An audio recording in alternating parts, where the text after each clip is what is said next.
This podcast is a member of WGPRN, WildGamesProductions.com.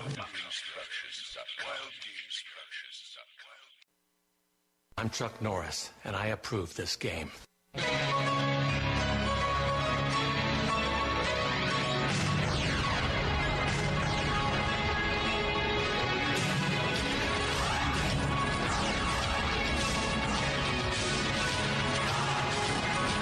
Welcome to the Roll for Initiative podcast. Roll for Initiative podcast. This is volume number 3, issue number 116. DM Vince sitting with DM Nick. Hello, everybody. And DM Matt. Hi, everyone. We are the Trepid Trio. I don't know how. What do you want to call us? Anybody? Three Stooges? Been taken. Three Stooges been taken and done to death. Yeah. Yes. With a triple threat. There we go. Yeah. Triple threat. Matt, Triple right? DM threat. Oh, God. So who's Candido, who's Douglas, and who's Bigelow? I'll be Douglas. I'm the franchise. The franchise. So I'm sorry you lost me. it's an obscure independent wrestling reference that would go way over your head. So that basically the two other choices are two people that are dead. Yes. Oh, well, then I don't want to be dead. Yeah. You probably recognize Bam Bam Bigelow. You remember him, Nick, right? Bam Bam Bigelow? Oh, wow. He was an 80s wrestler. Yeah. Tattoos all over his head. No. Okay, Just well, no. that could be Chris Candido then. Yeah. I was a huge fan of Tammy Sitch. So, and actually, I actually have met the entire Triple Threat. And Derail. Yep. Oh yeah, we're doing a show here about Advanced Dungeons and Dragons First Edition, not obscure ECW, Ring of Honor, whatever, wrestling stables as we call them. Anyway, we have a great show for you tonight. So let's jump right into things. What's been going on, Matt? You haven't been around that much. What's going on? Yeah, what's been with you? Oh, HeroClix thing stuff, right? Yeah, HeroClix. Going about almost a little over a month, me and my friends, we had our cabin con. We rented a cabin at a Kentucky State Park and gamed all weekend, so that was glorious fun that we're definitely going to be doing again. You gamed in the woods in Kentucky? Yep. And you came back alive? Yep. And more or less intact? Yeah. Wow, that's impressive for Kentucky. Yeah. And in this cabin con, I actually went into it with con crud prior to it happening. I was like sick the entire weekend, but gamed all night anyway. So that's All right, the game must go on. Exactly. the game must go on. Yes. Lots of BattleTech and X-Wing was played, as well as like tons of board games. So we had quite the gaming library for that. Yep. And then I went to Columbus, Ohio for the Midwest Regionals of the HeroClix Open Realms Championship and placed 5th in the Midwest region. So, won lots of fabulous prizes. If only I could have got first, I've got to pass the Dragon Con. I passed the Gen Con and about $1,000 worth of HeroClix. But I'll take the $300 worth of stuff I won. So, good times. Stuff is cool. Stuff is good. And then... Matt, do you play that little mini pod game too? No. Oh, like the fighter pods, I think it's called, or something like that. They're like little Star Wars and little superheroes. They're like as big as a penny or something. Oh, No. I've seen those. I've seen those before. I have something like the battle dice. Is that what you're talking about? They fit. I don't know. They're like really small. I don't know. I know people have them at work all over their desks and everything. I was like, what the heck is that? Yeah. No, but I don't play that. I'm not actually sure I've seen those. I know. Something Matt hasn't seen yet again. I stumped the Matt. That's the new segment in the show. Yeah, Stump the the mat. Dun dun dun. Stump the mat. Yeah, stump the Matt. Stump the mat. And then a couple weeks ago, Stomp. stomp. Not stomp on Matt. Stump the Matt. Sorry. Nick. Ugh. But yeah, then I had played in another big tournament where I won a Batcave HeroClix. Oh, Yep. They will actually be coming out with a 60s television show. With your award, HeroClix. Dick Grayson? Yep. They're going to be modeled after the 60s television show Batman HeroClix. Oh my god. Yes, they look. I've seen some pictures. They look glorious. Are they going to have a Caesar Romero-like Joker? Yep. Awesome. And I think they're even going to have the Batmobile. Burgess Meredith Penguin? Yep, all of that. I'm not sure if we're going to get which Catwoman we're going to get. So, which Catwoman would you want? Ooh, I want them both. Yeah. Yeah. That Offhand, but there was one I really liked. Yeah, there was Eartha Kitt. No. And then there was the other one, Julie Newmar. Maybe it was Julie, yeah. Yeah. Yeah. Yep. Julie Newmar. Yep, Julie Newmar. I like the Michelle Pfeiffer Catwoman. You do? Oh, yeah.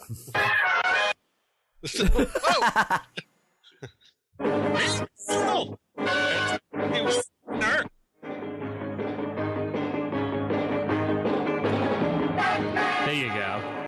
Just a little treat for you there. Yes. No, you're not. That's the wrong Batman. Not Batman. You're a comedic actor from Mr. Mom.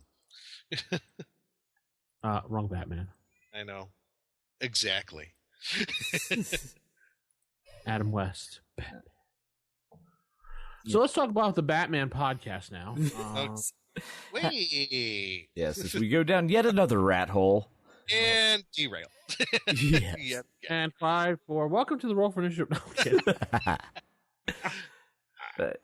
But yeah, outside of that, I haven't been up to much of anything else gaming-wise. My gaming group has been on hiatus due to just various schedule conflicts, but we'll be gaming after the show, so back to Ravenloft, where I'm sticking my characters. I decided to plop them into Castle Amber. I thought that would make a nice little pocket Ravenloft domain. Chateau d'Amber. Yes. Just tweaked it a little, and it's now a pocket domain in Ravenloft. Cool. Fits well. Yes, it does. Yes, it does. And also, in one of the prior domains, they picked up a 10-year-old girl and a 4-year-old boy. So now they have like 2 children with them traveling through Ravenloft.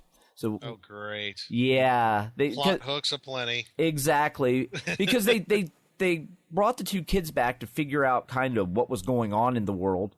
And then when it came time to flee the domain, they forgot they had them on the ship. So it's now, oh no, we have to. Everybody like stood around and said, oh, now what do we do? Yeah. They've actually talked, well, this castle seems nice. Maybe we can leave them here. So in Ravenloft. Right. So they're talking them at a castle. We're leaving them at Castle Amber. Well, nothing could possibly go wrong. No. So I'm curious to see what they decide to do with the children. Have fun storming the castle. Yeah. But yeah, so that's what I have in store, is just having them trudge through more of Castle Amber tonight with a 10-year-old and a 4-year-old in tow. Cool. Yeah. So what's been up with everyone else since I've been off my own little world for the past month or so? Well, we did have various guests on the show, and we had a good time. You missed the Witches episode. Yes, Witches. With Tim. Tim had a great time. He wants to come back. So yeah, that'll be fun. Yep, that was a good episode. I listened to that. So I hope so. You stuff. Edited it. Yeah. Or maybe you edit them like Jason did. Fast forward. Okay, here's a break. Let me put a bumper in. Nope, I actually Somehow listened all to everything. fits. Yeah. Nick, what have you been doing? Let's see. Actually, we just went back to the previous campaign with my friend Jeff doing the quest for Bob. So we're on the quest for Bob because Bob, being an Avatar Grummish, might have come back. And we're trying to hunt down this fellow named Brogan who's going through the celestial spheres. So we're using Spelljammer stuff. And we ended up, I think I said last time when I was talking about this, we ended up at the Discworld. Oh boy. So we're at Discworld. We're trying to find out. One of the things that we found out, we're extremely rich. You don't give a gold piece to a beggar and then he just like runs away like going, I'm rich. I'm like, what's all that about? Yeah, we found out that like one gold piece is equivalent almost like to 500 more Porkian dollars. So we're a little more careful now in spending our money. But yeah, there was kind of a climax trying to find this Brogan fellow who's trying to make all these different types of golems and make a golem army. And we got a few golems of our own, basically ones that like make hot chocolate, have makes other types of fruit drinks. They're small golems. They're candy golems. So we got some of those of our own. Yes, it took on a very strange turn. Needless to say, it is the Discworld. So, yeah, we found out where we headed off a couple of these spell jamming ships that trying to take over Ankh-Morpork. And Ankh-Morpork. Oh, okay. The ancient cities of Ankh and Morpork. I know. On the Discworld. Now I sound like that fellow from that show. His name's I'm Larry Bird. This is my son Dipuckus who has a tail. Anyway, oh yeah, that's right. Just one quick, since you reminded me of Discord, I don't know how this is related to, but we do have to take a moment to say a sad goodbye to Jack Vance. Yes, that's right. I was going to mention that. Yeah, he passed away this week before the recording. So yes, it was during Memorial Day weekend, I believe, that Mr. Jack Vance passed away. He was 96 years old. I know. I couldn't believe he was that old. I know. And he lasted a long life, too. I was like, yeah. You know, and he lived a long, good life, it seemed like. You know, it's just seeing a man who was an integral part, but in an indirect way, to the making of D&D. You know, the whole term Vancian magic was a part of the D&D and AD&D system for such a very long time. You know, the whole idea of memorizing spells and forgetting them after you cast the spells. I mean, Prismatic Spray came right from the Dying Earth series of books. So, have to pay our respects to the master of fantasy there, Mr. Jack Vance. Yes. So, in honor of him. Indeed. So. Well, okay. So, yeah. I guess back to what you were saying. There we are. Yeah. But what about you, Vince? Well, I've been playing my usual face-to-face game, the Tyranny of Asmodeus campaign, which is now just finishing up Chapter 2, going on to Chapter 3. Chapter 3. It is titled Quest for the Diamond Sword. And instead, the first two chapters revolved around the Rebel Alliance party smashing the beacons of Asmodeus that was keeping control over the world. They did those two. Yay!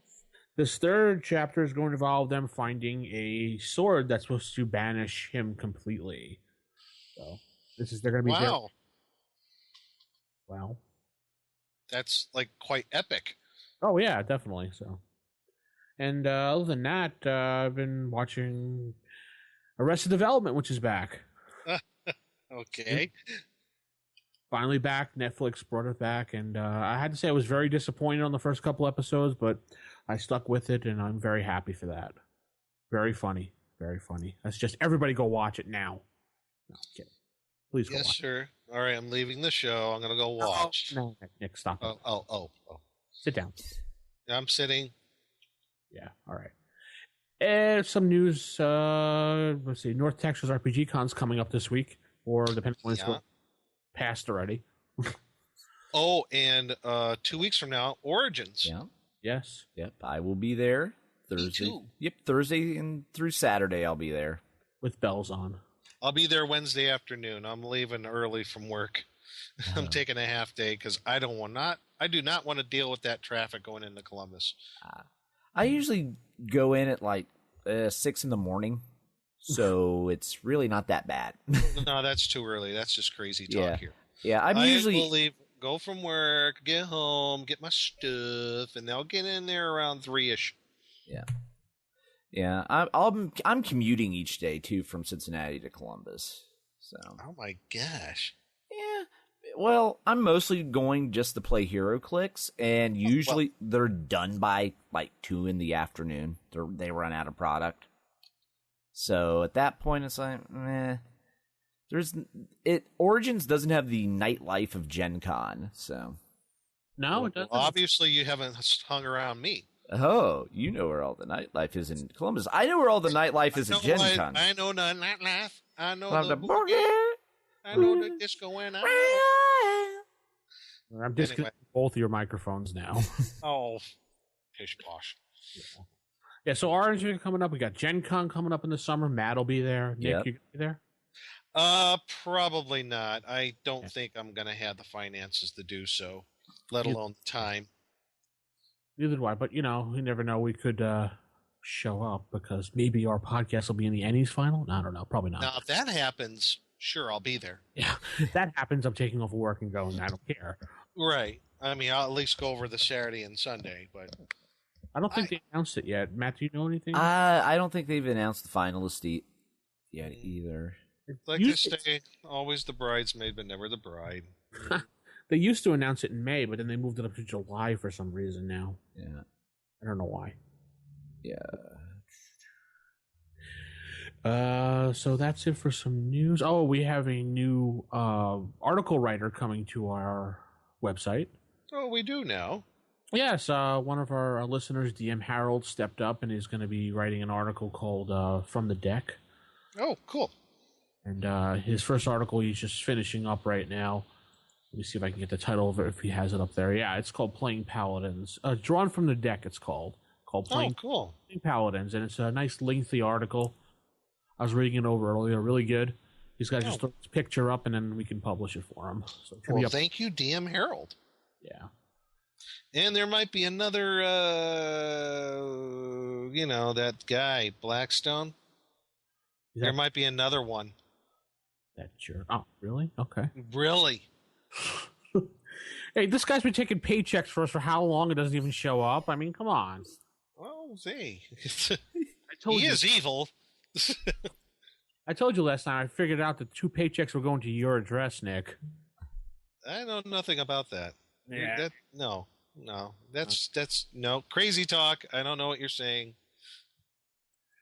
Okay, and you can visit us in the OSR Gaming forums, as usual, to chat it up with all of us, all the podcasts. And I know some people were asking about T-shirts. We do have our original T-shirt on the website, rfipodcast.com, the old school one that we first discovered, Matt, and I think, didn't you discover Matt in that, Nick, during one convention? Yes. Yeah, it was. Mm-hmm. Yep. It was at Origins back in 2010. Yes. And then we roped Matt into the show. Yep. Now you're stuck with us. I think Jason did that. He said, you're going to be my person on the show. Come here. Yeah. He was looking to outsource the editing portion of the show, and I'm like, oh, I know how to edit at the meetup. Charisma roll. Yes. Jason passed it, and Matt failed it. Yes. Anyway, so Nick, do we have any stars? Yes, we do. We have a couple new starred reviews.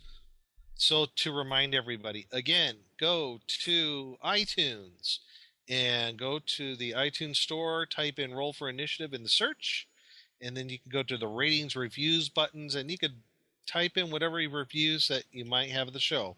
Hopefully that you listen to the show before you give a review. Just kind of throwing that out there. You never know. Okay, but we got a first one here from, his name's Nick56. It's not me. Yeah. But he says, great podcast, thanks. And it says 5 stars. It gives us 5 stars. It says, gentlemen, I am a 43-year-old who played AD&D First Edition as a kid back in the early 80s. I remember getting the Monster Manual and Player's Handbook for Christmas one year.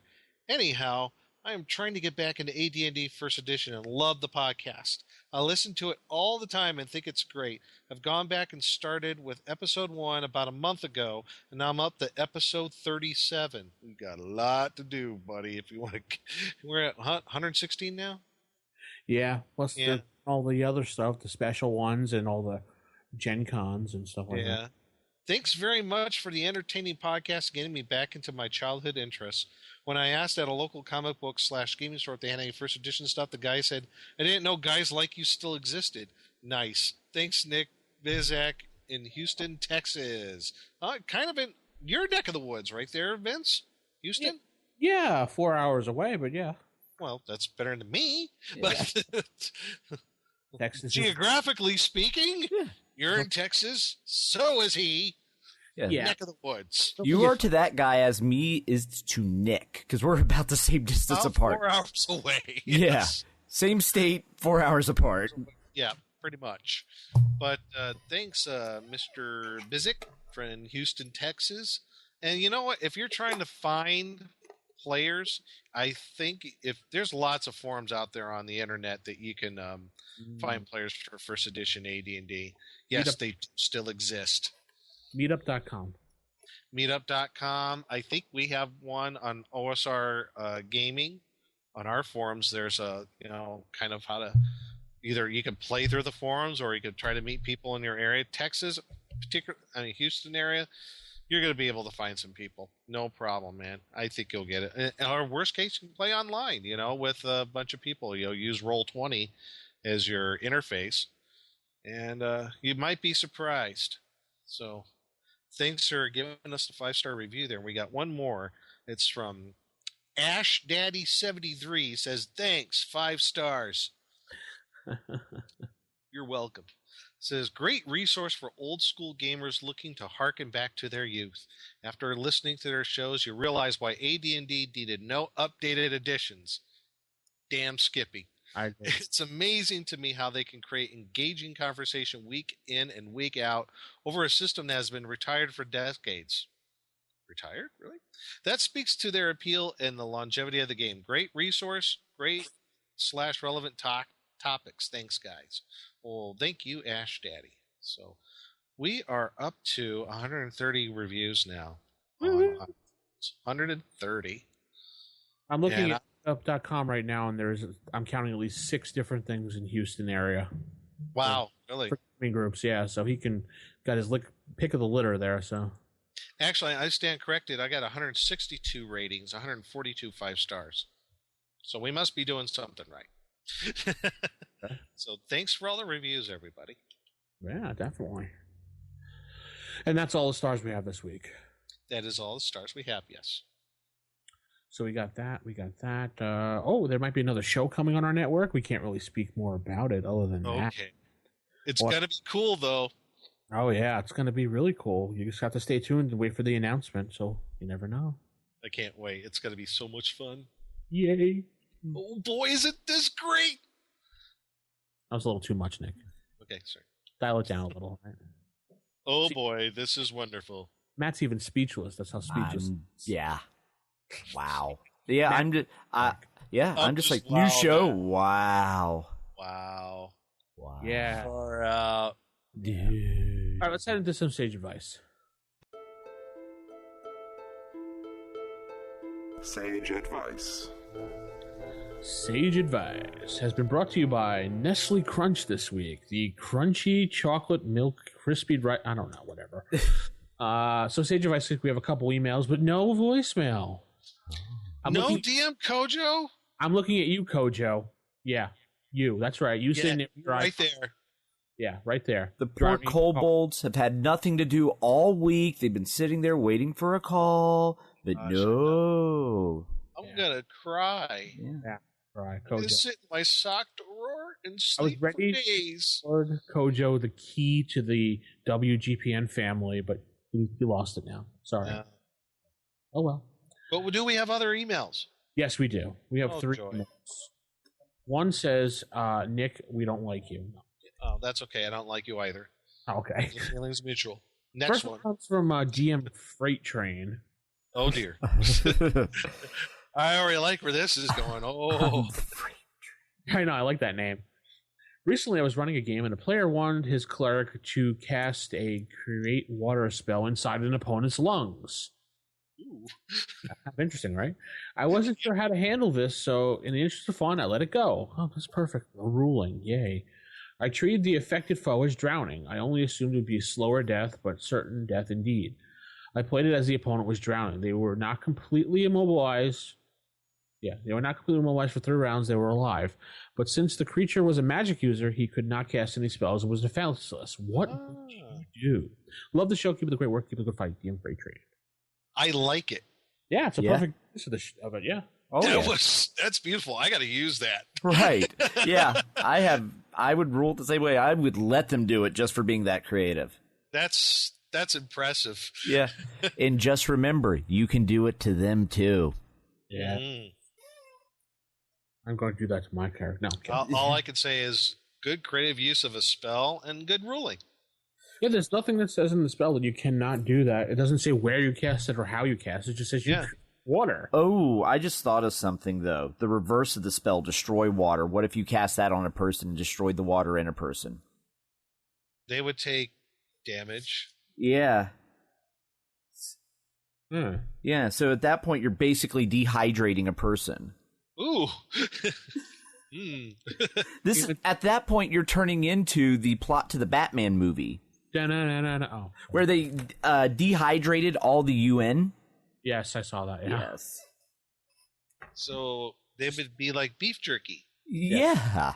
Jerky. I love beef jerky. It's really good with beer.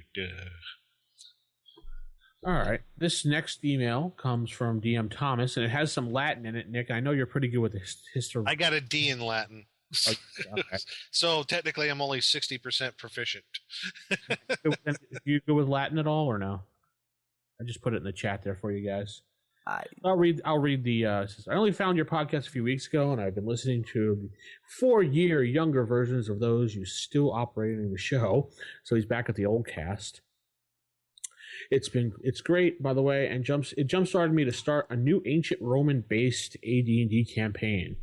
So I've apologized if you've addressed this topic in the show. I haven't heard yet, but I did wonder, did you guys have any experience with any asynchronous gaming? And if so, what are your reflections about it? Thanks in advance, gents, or if you say in Latin, I don't know, Multus, Gratimus, Vobis, Agim. I don't know. Multus, Gratitamus, Vobis, Agam. Agam? Okay, yeah, I don't speak Latin, so. I know how to speak it. What it means, I don't know. Well, if we were to dissect this, I would assume Gratimus is some sort of thanks. Yes, thanks. There's probably multiple or much thanks. Much thanks, something again, or God. Thank you very much. Yeah. Again, thank you very much. To Google Translate. Ooh, now you're cheating. So, based AD&D campaigns. I know 2nd edition put out a splat Glory book. of Rome splat book, yes. There was a Dragon magazine article. Don't remember which issue of Dragon it was, but there was. I think it's in the 120s, 110s of Dragon magazine. There was kind of a. I know they did an article on the Roman gods. Yeah, they did. There was an article on gladiatorial combat. I don't remember if there was anything else on the glory. Like, there might have been a whole series of articles called "The Glory of Rome" or something like that. It's so hard to do one of those campaigns, though. You could do it, and if you get the AD&D 2nd edition splat book, it wouldn't be hard to convert. I mean, use that in 1st edition if you want to. You would have to. I mean, just off the top of my head, I would think you would have to scale down some of the. You wouldn't have any. I don't think you would have paladins or cavaliers. I don't know. You'd definitely have barbarians, fighters. Definitely have druids. Wouldn't the paladins and cavaliers be some centurions or something? I don't know. I picture them more like fighters. Maybe fighters. Or something like that? I don't know. Yeah, I found an article on the Roman Pantheon for 1st edition in Dragon, 133, page 26. And then Gary Gygax also did one on Roman military organizations back in, I think, issue 24. And that's probably more for wargaming, too. Right. But you could still steal some of the background. Sure. I would say the best bet is get that Glory of Rome supplement and just backward compatible with 1st edition with it. Right. And really, those books were more about the history and the fluff of the world than hard mechanics, so there's not a lot to convert. Yeah, I had the ones for the Viking. Yeah, that's the one I have. And the Crusades ones. They do give suggestions how to handle magic user and some spell use, and certain magic items may or may not be included. Those are good for that respect.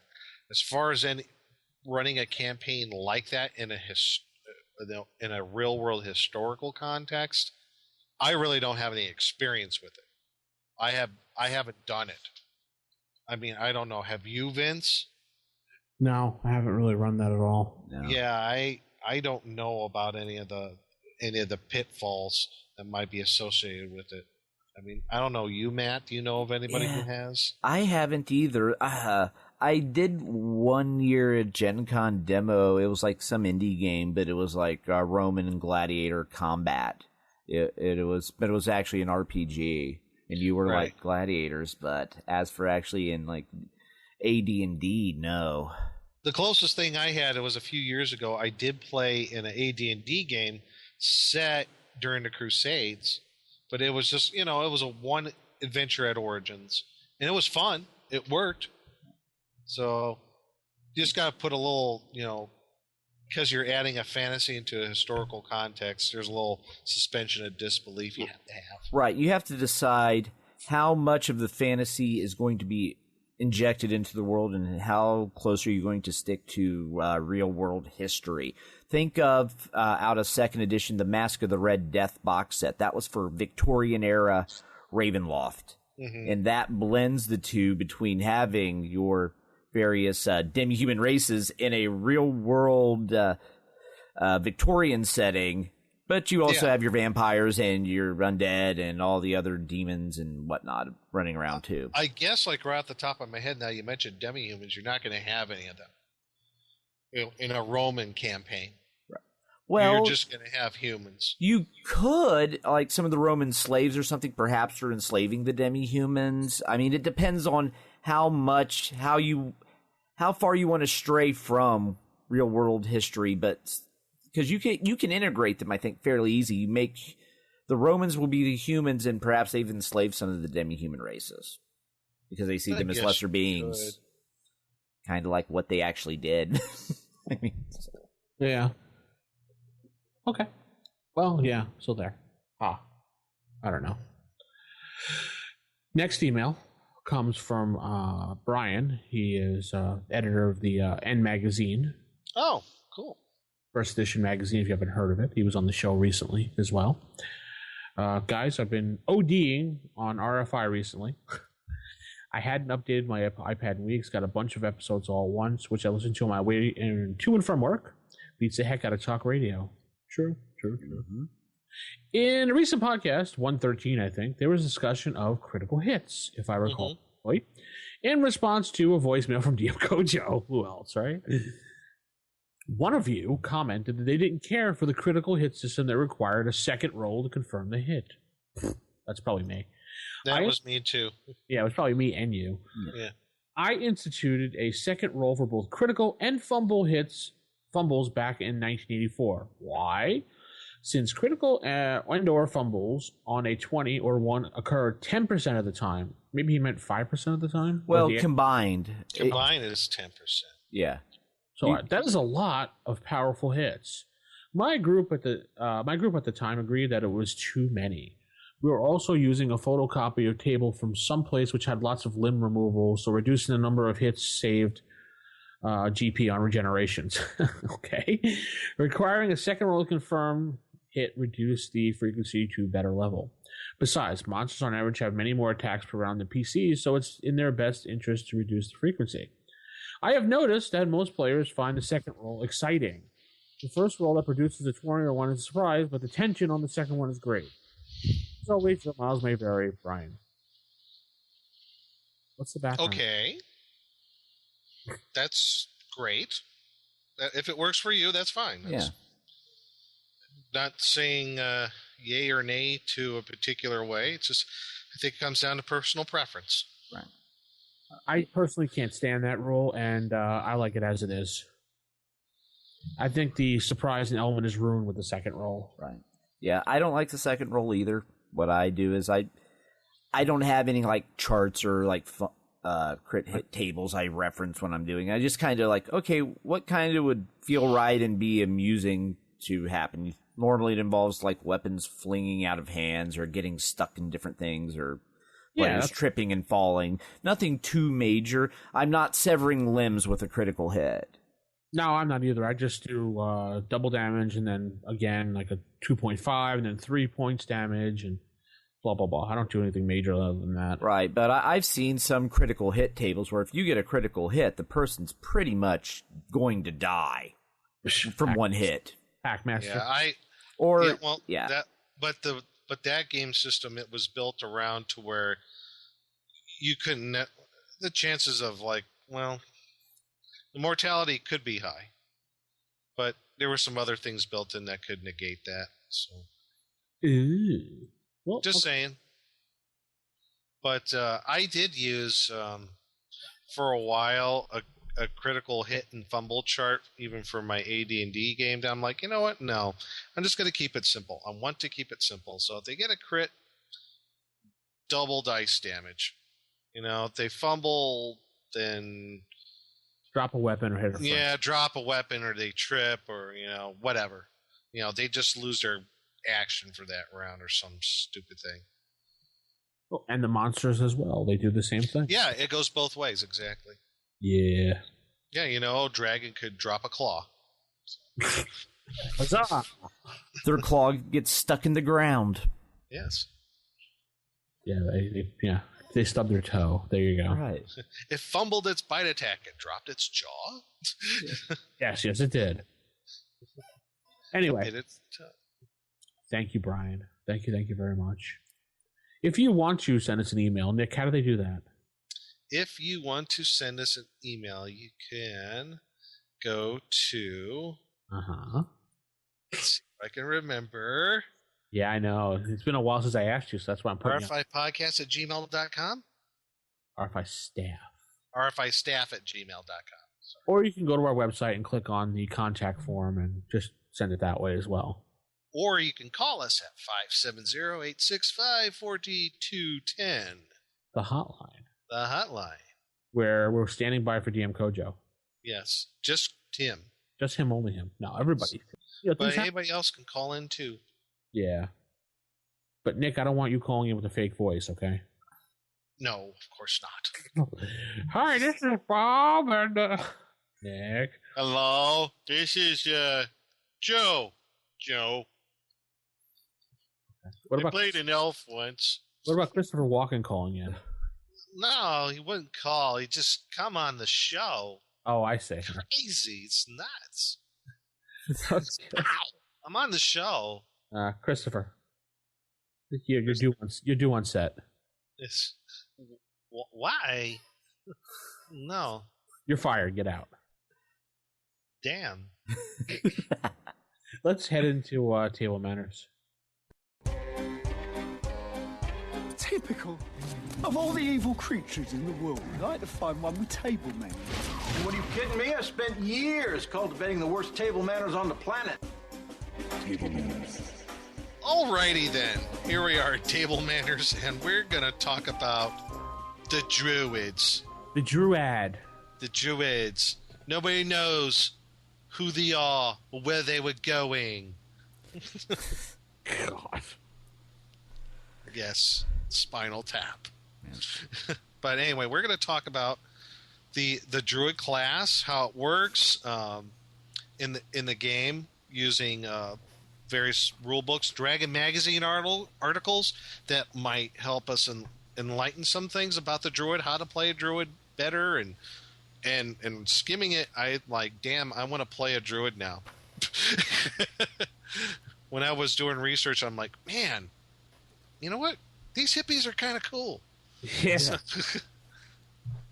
They can be pretty, if I may say, pretty badass. Yeah. Can I say that? No. Oh. Matt, bleep him. I'm sorry. There you go. They're pretty cool, to say the least. There's such a hard class to sometimes play, though. Well, it can be, but I think, well, it is a hard class to qualify for. Yeah. I mean, where you got your minimum wisdom of 12 and a charisma of 15. So up there, that's a pretty hard thing to qualify for, especially the charisma, because most people use that as a dump stat. So, but yeah. It ultimately, if you want to do something different, I think a druid's a good way to go. I always see the druid. Ever since seeing the Hobbit movie, I keep seeing that one brown wizard is like the druid. Ragadast? Yeah. Or Ragadass, or whatever his name is. He definitely was a druid, and that's yeah. That's how I always see druids played, like that. With bird poop on their head? Well, I don't not bird poop on their head, Nick. Come on. They're kind of nutty guys in the woods trying to, protect it. Well, if you look at the D&D rules and what it says about the druids, and they were actually a part of it from the very beginning. If you look at the original Brown books and the Eldritch Wizardry book, they're more or less based off of the Celtic set of druids that were around during the time of the Roman Empire, when the Celts were in France and England and parts of Spain and Central Europe. So it's a little bit based off of that for what we knew from Roman accounts. So some of it's a little bit of, I guess, slanted into view, but we go with what we know. Yeah, obviously. So, and without getting into too many great details on the druid, how it is in D&D, because I think we all know how they pretty much are how they play out. I mean, they get some pretty darn good abilities even right from the get-go. 3rd level, identify plant type, animal type, identification of pure water, pass through overgrown areas without leaving a discernible trail, and on various levels they go up. And it gets even better if you use Unearth Arcana. Mm-hmm. I mean, they gain even more abilities as they go up in levels. Like, let's see. At 16th level, a druid is immune to all natural poisons. At 17th level, they can actually hibernate.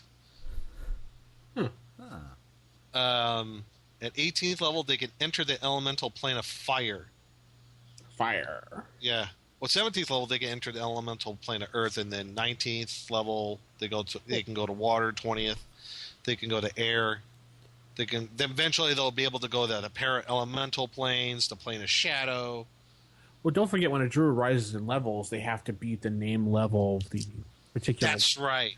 Because they can't go past. There's only one of the certain name of that level. Yeah, once you get level 10, there's not only able to be 9 level 10 druids, so you have to defeat one. Otherwise, you stay at level 11. And some people look at that and they go, "What? That's strange. They're neutral. They seem to be somewhat pacifistic in a way." That's not true. The historical druids, they were warriors as well. In that particular society, in order to go up the pecking order, you had to defeat the other one who was ahead of you. And that was either through combat or some sort of ritual, combatic ritual that was done. So that is in line with the historical druids of our world. So in a game sense, that's why it's there. But beyond that, what would people say? It's like, okay, druids are great out in the woodlands, out in a natural environment. Well, what about in a dungeon? How would they work in all those corridors and caverns and crypts and what have you that most of us are familiar with Dungeons and Dragons? They don't suck. No, I'm kidding. Actually, no. I know. They're all contraire, my friend. They're awesome. There's actually a number of very good articles in Dragon Magazine. And you're probably going to talk about one, right, Vince? No. No? Okay. Okay. I just don't want to take up the whole thing. No, that's fine. Keep going. No, okay, fine. Very well. I'm going to talk more about it with the alignment part when we get into the Yeah, that would be good. Yeah, but, I want you to lay down the class first for us.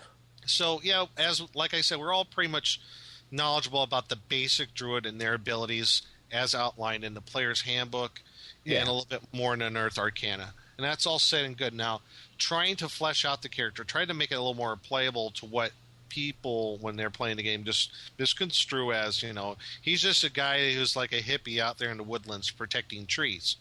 Not necessarily. There's a really good article in Dragon Magazine by a gentleman by the name of Tim Lasco. He did 2 articles in issue 48, and it was also in Best of Dragon, Volume 3. He did a write-up on the Druid, how to basically be used, how he could be used in a dungeon environment. And just to give a basic rundown on the article, and like some of the misconceptions that people have about Druids when they're playing them. One, Druids are claustrophobic when they're underground. Not true. They are not claustrophobic. I mean, he says, have you ever been in like a real deep, dark woods and how closed in you might feel? I mean, that could be claustrophobic too. So no, they're not claustrophobic. Like cabin fever type thing? Well, just feeling like closed in and stuff. Okay. The second thing is nature does not have power in a dungeon. Incorrect. He says certainly there are enough lichens, molds, small creatures, and other living things that which a druid can feel nature's presence. The stones and rocks of the dungeon itself bring the base of nature's power, can give a druid a solid feeling in an unfamiliar environment. Remember that nature encompasses many things other than plants and animals. The idea that a druid is powerless in the dungeon is ridiculous. And I found that out with my Temple of Elemental Evil campaign. All you need is a little, for some of those spells, all you need is a little crack in the stone, and there the druid gets in. Right, exactly. He gives some really good examples on... I just love the picture that there is in this article where he has, like, there's a druid, he's casting either Speak with Animals or Charm Animal spell on a rat. And those are common creatures in a dungeon. Yeah. So... that rat's probably been around all over the place in the dungeon, and he could probably tell the druid things like, yeah, this is where this is, and this is where that is. Oh, these where these monsters are. He threw in also another thing about the druid in this article, basically 2 new weapons, the blowgun, which was new at the time, and the scythe. And I'm not talking about the little one, I'm talking like the big one that, like, pictured with, Death uses, or Father Time, the big scythe. The Reapers. Yeah, like the Grim Reaper uses. So that's a pretty good article about a little bit more about Druid in a dungeon environment. There's some suggested rule changes. Again, those are just suggestions, like how the Druid spells work. And in particular, he says, there's 2 different types of mistletoe. There's greater and lesser mistletoe. He gives some examples of some druid spells. If the druid gets a hold of greater mistletoe, it might enhance the performance of the spell. So those are some of the things that he does propose. I think, like predict weather, I guess it increases the ability to know and a better chance at how to predict the weather. That was just one example. He also talks about the possibility of sage ability of a druid, like on flora and fauna. I would think that would make sense. If you wanted to consult a druid as a sage, or if you had a druid in the party, they might be a little bit more, obviously more knowledgeable on certain types of natural animals and plants. I haven't seen too many druids being played in my years of playing, honestly. No. I haven't, but now I'm looking, I'm like, you know what? Druid's a pretty fun, interesting character to play. I allow them in my campaign, but I've modified them a bit, and I have to wait till the next segment to talk about more to do with the alignment and anything else. So there's that article, and that's again in issue 48 of Dragon Magazine, or in Best of Dragon Volume 2. Now I did find a couple other articles. There was a really, really good whole section of Dragon Magazine dedicated to the Druid class, and it was issue 119. And there's a fantastic article by Carl Sargent from back in the day. Yeah. on druids and basically talking about their spell ability, and also their fighting ability, and again a little bit more about the druid in the dungeon. And druids make actually pretty decent backup fighters. But where they really shine is their magical abilities. For example, even at first level, the druid has 4 first-level spells compared to a cleric's 3. Now, we're assuming, in the article, he's assuming they both have the same amount of wisdom, 16 wisdom. Right. Okay, 2 of the spells are essential to the druid: Speak with Animals and Animal Friendship. Oh, yeah, obviously. I mean, with these 2 spells, at first level, you can, now in the confines of the spell, you can charm or befriend an animal of 2 hit dice at first level. Now, here's the thing about this spell. It goes incrementally as you go up in level. So even at first level, you're getting 2 hit dice creatures as companions. So that's a pretty good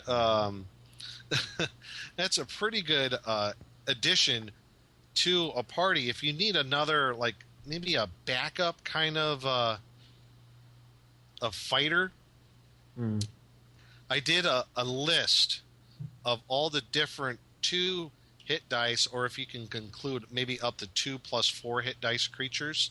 Right.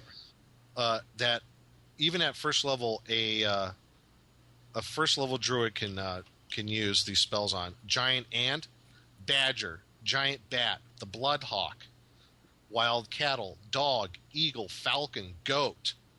Up to 2 hit dice of herd animals.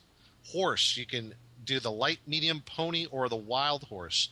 Jackals, minimals, otters, owls, rams, giant rats, ordinary and huge raven.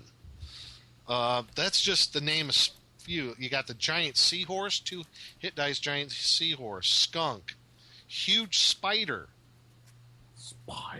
Yeah, huge spider does fall into this. I like spider. Poisonous snake. Ooh. And that's just to name a few. Yeah. I'm just going through the list. It's actually pretty impressive. One of the things I found on it, I'm like, oh, wait a minute, a giant poisonous toad. It's 2 hit dice, has animal intelligence, and it's neutral. You can get a giant poisonous toad as your druid's animal companion. Every time that toad bites someone, it has to make a save versus poison or die. Yeah. Is that not great to have at a first level party? Yeah. And we'll talk about it later on in the treasure chest, but I found a druid spell that has the potential damage output of 1,000 hit points. Oh, I think I know what spell you're talking about. Yes. Does that do with certain bugs? Yeah. Well, I can't wait. Let's skip that second now. Oh. But here's the thing about the animal friendship spell. Each level the druid goes up, it goes up 2 hit dice. So at second level, he can charm 4 hit dice animals, then 6 hit dice animals at 3. You're already talking about lions here, folks. And tigers and bears? And bears, oh my. Yes, all 3 of them. Imagine at second level getting a 4 hit dice bear as an animal companion to your to your druid in the party. That's a great addition to your party when it comes to combat. He's more or less a backup fighter protector for the druid, but he's still there as a fighter. And when it comes to actually hitting, and he does bring this up in the article, actually hit for hit, they have a better to hit chance than a fighter of comparable level or higher, because it's a hit dice monster that's hitting.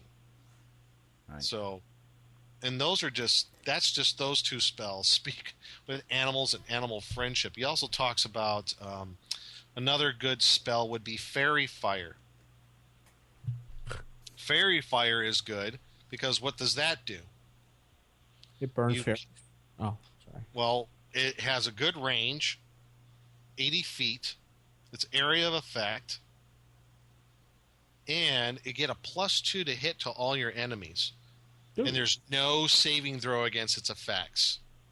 Me likey. So, again, the third spell to the Druid's repertoire at first level, cast Fairy Fire in a real heavy-duty combat, maybe against like a bunch of orcs that you're going against. Now all those orcs that you're fighting, now all your companions, including yourself, are +2 to hit to them because of the Fairy Fire. So that's just that. Also, first level Druid has Detect Poison, Detect Snares and Pits. So I would say that's just for the first level Druid. 4 great spells. Detect Poison, Detect Snares and Pits, Fairy Fire, Speak with Animals. Great. I'm going to say for a Druid, your main spell is going to be Speak with Animals, especially if you're in a wilderness setting. That's going to be your go-to spell first level. Mm-hmm. He even goes on the second level. Oh. Heat Metal. That is great to use against non-magical armor, metal armor. Because they're going to take damage, and if they want to strip out of their armor, they're effectively armor class 10. Right. And not to mention, depending on the armor, it takes a while to get out of that armor. Exactly. So they're concentrating, getting out of their armor and not doing any attacks or defending themselves, pretty much. Yeah. Also, you could do Heat Metal on metal weapons to help have them drop their weapons. He really goes through a whole list of different types of spells that are extremely useful in the Druid's repertoire. Right. I could go through it here, but it would just take so long to do. But what he really, the best thing he does is, I think it's near the end of the article, is number of spells per level compared to the cleric, magic user, and illusionist. At first level, a cleric has 3 first level spells. Magic user has 1, and illusionist has 1. Druid has 4. Okay? Right. Second level, cleric gets 4, magic user gets 2, illusionist gets 2. Guess how many the druid gets? 5. 10. Wow. Wow. Wow, indeed. And then if you had a wisdom... And that's assuming that they have like a high enough wisdom. Let's say the cleric and druid have comparable wisdoms of like 15 or 16. Yeah, that's why you want that high wisdom score. Yeah, cleric at third level gets 10 spells. The druid gets 16. Magic user gets 4. Yeah. And he's getting all those spells like Cure Light Wounds and all the other ones that were common to the cleric as well. He's just getting a lot more. Right. If you look at this article, you could see why. And this is one aspect besides the animal friendship, I think. Getting those multiple hit dice animals to use as backup fighters in your group. Just the massive amount of spells a druid can get, and at such low levels. This is where they really shine. And I'm looking at this, I'm like, man, why didn't I catch up on this before? Because you know what? I want to play a druid now. Yeah. And their experience point comparisons are really not that much difference. They're right in between cleric and magic user. Right. Right at the lower levels, from like first to third. When they get up to fifth, actually the experience point levels, what they need to go up, actually are lower than the other 3 magic using classes. So you can gain levels quicker and get your spells faster. I actually noticed that in my Temple of Elemental Evil campaign with the kids. I have one person, she's playing a druid, and once she got up to like 4th level, she's like the best fighter in the group and the best spellcaster. So yeah, this is a very good article on the Druid and Dragon magazine number 119. So it'll give you some if you never played a druid before and you're looking at playing one, this is some really good food for thought. There's another one, another article associated with this huge packet of stuff that was really, the issue was dedicated to the druid class. It was by John Warren. This article talks about the druid as healer and protector.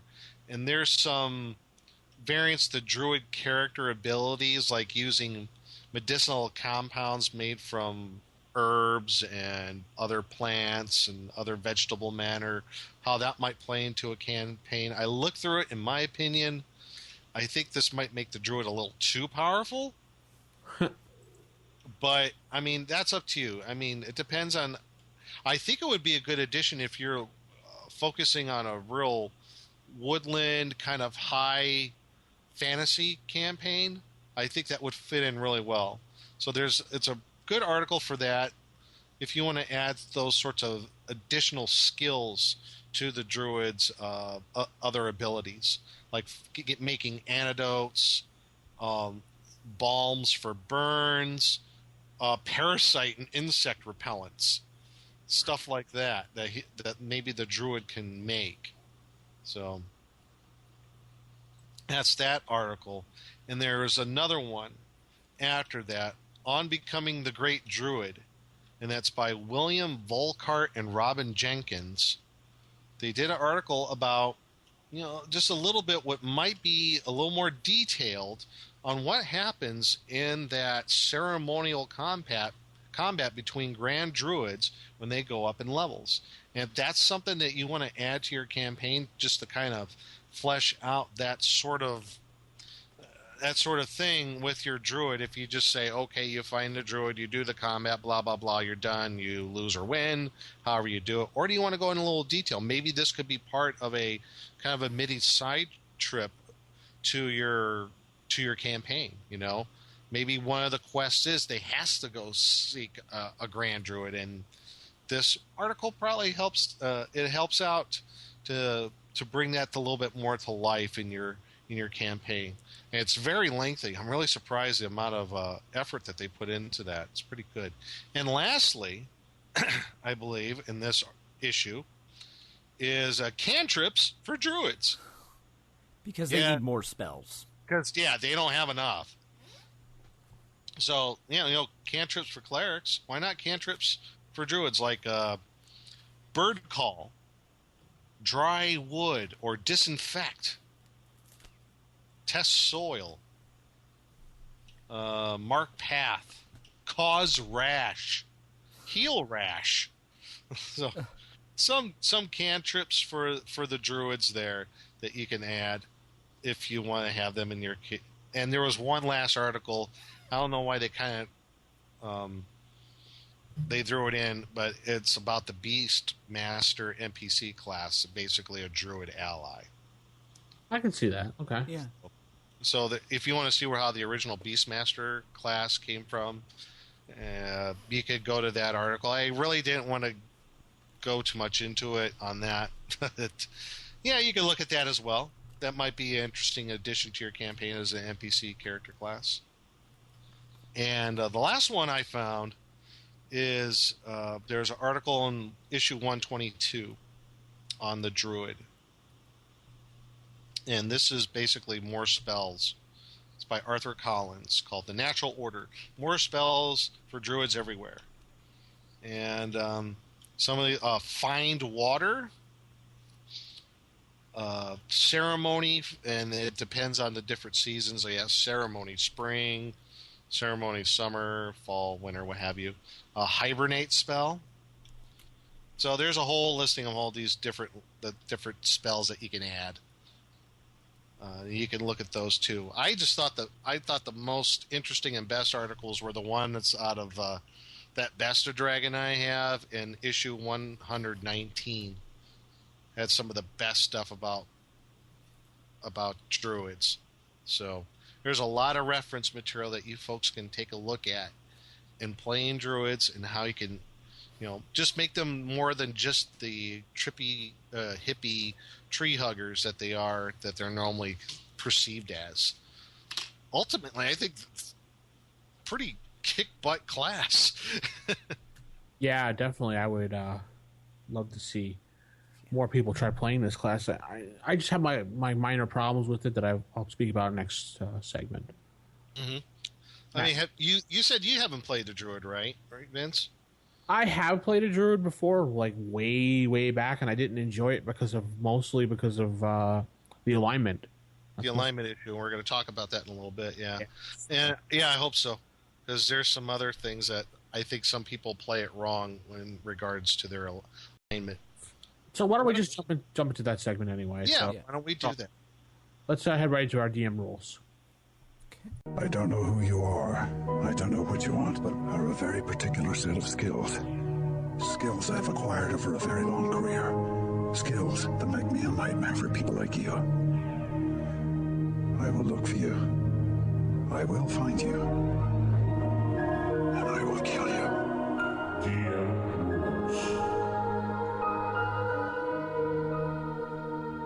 So the DM rules, we're going to talk a little bit more about the Druid class, mostly about the alignment and how it's restricted to true neutral or just basically neutral alignment. Oh, we didn't make a note, Nick, in the last segment about how it can only be a half-elf or just a human playing a Druid. Yeah, I never understood that, why elves or half-elves cannot be Druids. This kind of struck me as a little odd. I always thought an elf could be a Druid because that makes a lot more sense as they're like the forest. Me too. Right. Yeah. But I guess that's because they have rangers. I don't know. Yeah. Maybe because the elves are more associated with arcane magic than nature magic. I don't know. But anyway, on to what we were talking about, the true neutral alignment. A lot of people have problems playing true neutral, and I know for one I do too. So that's why I kind of changed the alignment for Druids in my campaign. Mm-hmm. But true neutral is kind of a balancing alignment. They have to take everything into consideration, and they have to balance it out and decide what side is the best side for them to ally themselves with. So I always thought a Druid class should be like an NPC class. And that's how they originally were. Yeah. And I think in original D&D they were. Yeah, I don't, maybe they might have been. I'm not sure how the LBB is, so. Yeah, so the neutral alignment class is something hard. Alignment is hard to play. So I know players have a tough time just determining how to play that. So what I've done in my campaigns, for one thing, is I've made it that Druids have to be chaotic good. And that's the only alignment they can play. Really? One, because of I feel that the way they act and the way they're supposed to be is they're supposed to be a good aligned person.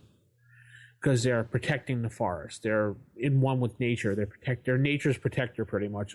Even though they say rangers are nature's protector, Druids are nature's protector as well. That's true. And I feel that as a nature's protector, you would be good. You wouldn't be evil. I don't really think an evil person would want to protect nature, even for evil reasons, in my opinion. Well, I can see the Druids more as wanting to maintain the status quo. Maintaining the balance, yeah. Right. Because good means that things are advancing, and that could include, okay, the forest needs to go away to better man, or what kind of urban sprawl, if you will, could be considered good in some ways. Whereas the Druid would be like, no, we must maintain levels where they are now. So I could see them being more like of a neutral, and then insert like good or evil. But have them, instead of being chaotic, have them be neutral, and then you pick which end on the good-evil scale you want to go. Yeah, I guess that makes sense, but I've always used chaotic good as their alignment of the way they act, because they can jump back and forth between following what's going on to following what's not going on to being good, so. Mm-hmm, okay. My solution, because I cannot stand the true neutral alignment, because A, I don't know how to play it properly myself, and I'll admit that. Mm-hmm. And B, players don't know either. And yes, I've had one person in one of my groups once play a Druid, and he still didn't play it right. So. And how did he? I'm kind of curious. How did he not play it right? He didn't do anything in the whole entire game. He just stood back and just watched everything. And really? Well, that's yeah.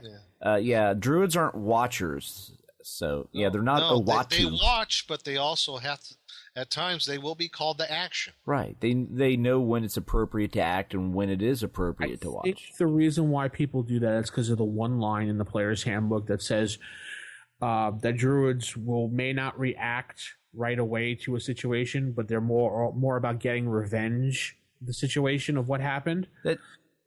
So I think people get that confused. Well, that line's just in there.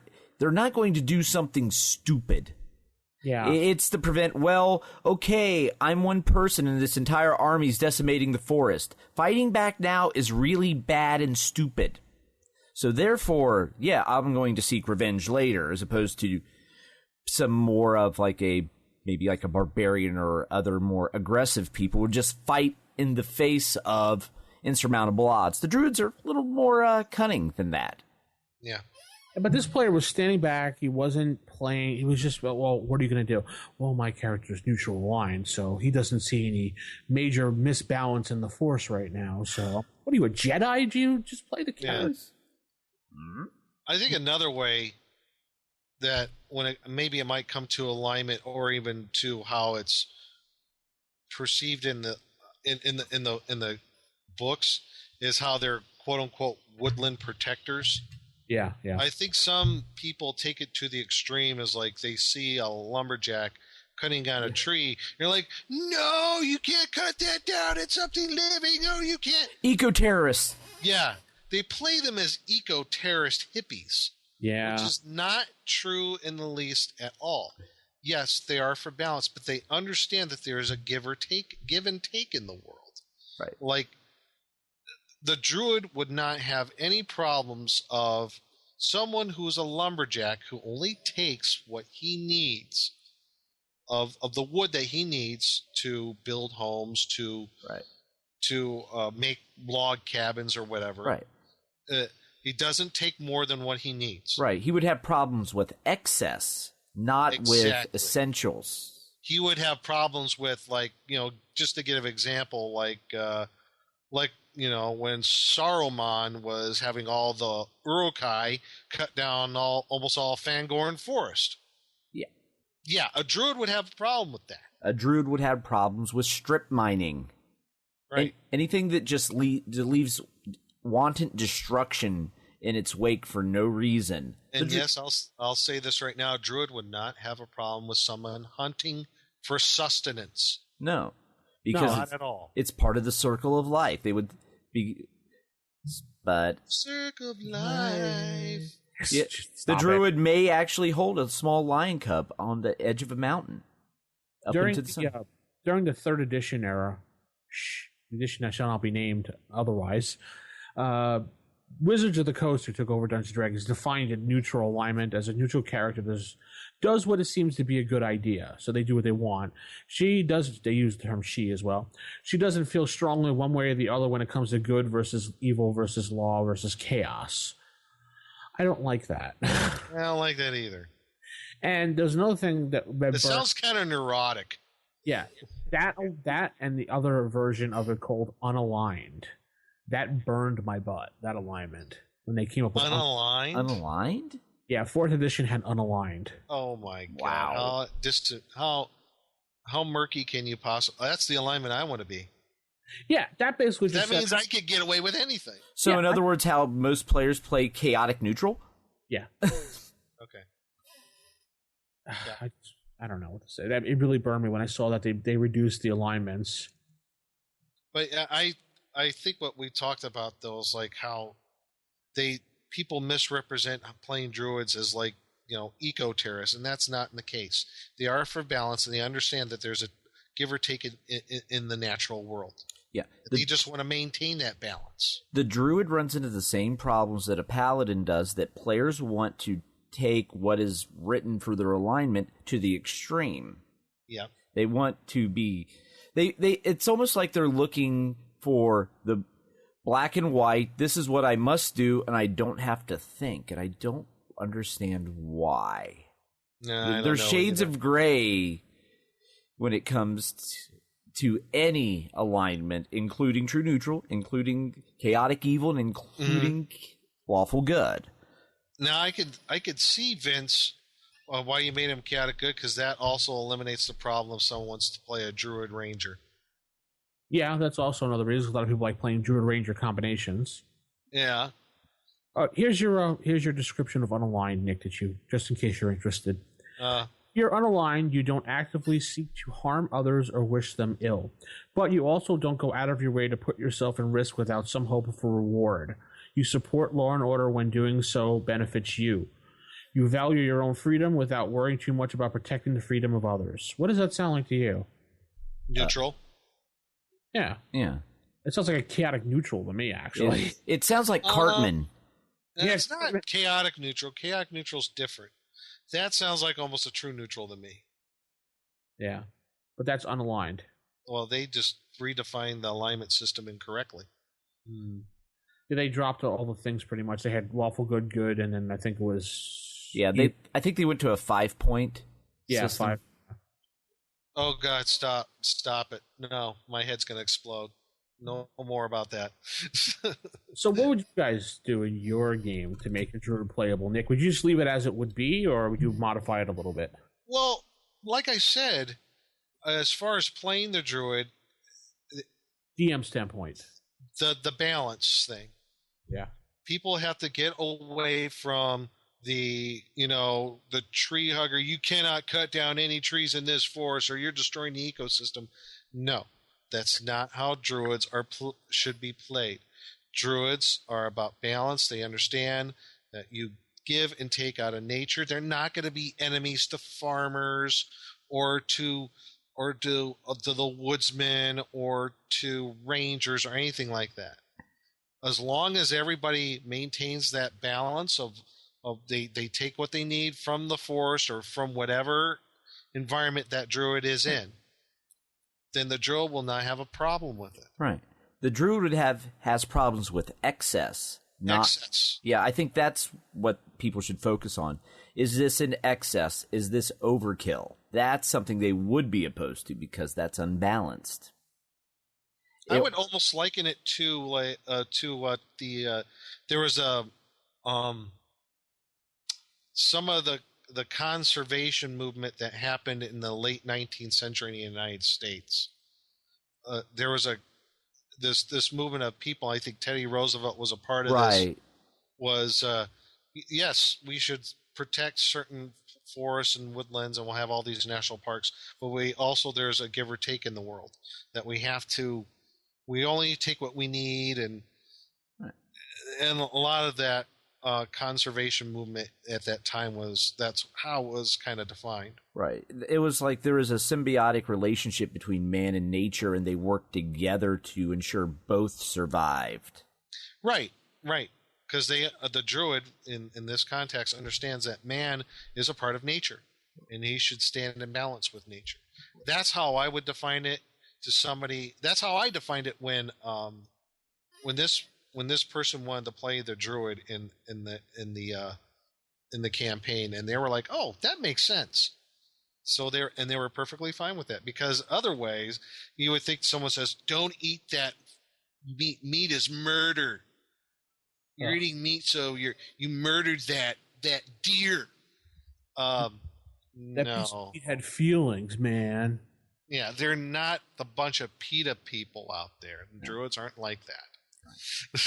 Yes, PITA. No, not the bread. No. If you PETA, people eating tasty animals. Oh, okay. Oh, maybe not.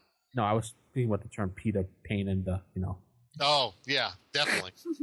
But that's how I do it. I mean, what about you there, Matt? I'm really goes something very similar. I mean, I don't feel the need to change the class. I think the class can work fine as it is. It's more of a player problem, not a class design problem. Right, understanding what the class is really about. Right, and most people, I think certain people like playing characters that are almost caricatures of a character as opposed to real people. Mm-hmm. They almost comic bookish. Yeah, and if you were to play the comic book version of a Druid, yeah, I can easily see how you would go down he's the eco-terrorist route. He's the one that's going to be attacking the merchant caravan as it travels through the forest because it dared to have a path.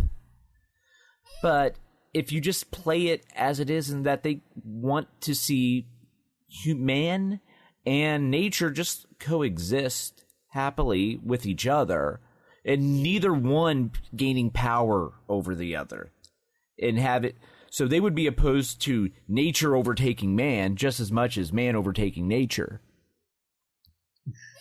So you just have to get that, really hammer home the fact it's not one is more. It's not that nature's more important than man, or man's more important than nature. They're both equals in the eyes of the druid, and that's what you really need to hammer home. What about you, Vince? You said you did some other kind of tweaks to the character class besides alignment. What else? No, that was mostly it. Just the alignment. Yeah. I would almost go, if you do play it, just kind of throwing this out here. If someone does play as written with the alignment as neutral, you can have justifications for things like, why is there a band of orcs on the edge of the forest on the other side of the forest? And their druid could say, well, they only took what they needed from the forest. Right. They never endangered me. They never took more than what they needed, so I let them be. And they also keep the city from expanding too far into the forest. So it acts as the forest acts as like a neutral buffer zone. But as soon as those orcs started trying to hack down and burn the forest down, you bet you that druid and his buddies will be there in a heartbeat. Yep, and next thing you know, they have a giant swarm of insects coming at them. Ah. Which will be in our next segment. Yes, it will. Should we just go ahead and segue into that? Sure. All right. Okay. Right up. You have opened the treasure chest. You may choose an item.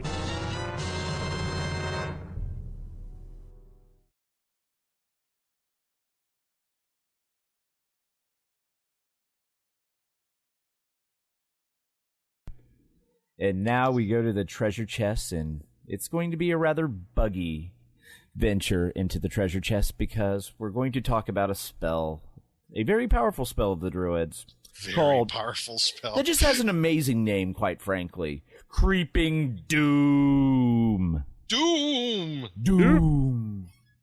Yes, this Creeping Doom is where the Druid... It's a 7th level spell where the Druid summons forth a mass of insects.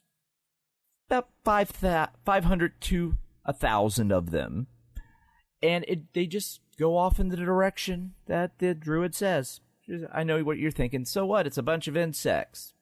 However, when this carpet-like mass of insects comes across anything that takes normal damage, they do 1 hit point of damage per insect. So you're doing anywhere from 500 to 1,000 points of damage with this spell. Jeez.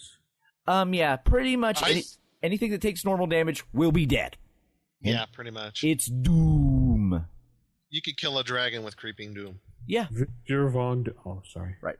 And and once the damage is dealt, however much damage was dealt to the creature to kill it, those insects are dead, but the rest still live and they keep creeping on in the direction the druid chooses. So it's like the plague of locusts that Moses did in Egypt. Yes, it is. It totally is the plague of locusts. I'm picturing Charlton Heston out there. Let my people go. This is how you decimate armies. Yeah.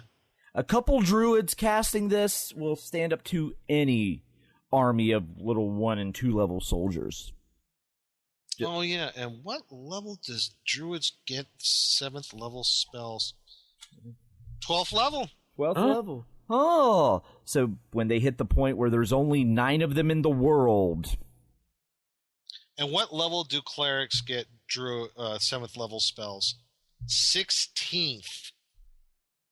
So they gain, even though some of the spells are different, another just kind of side point, druids gain higher level spells a lot more quickly than clerics and other classes.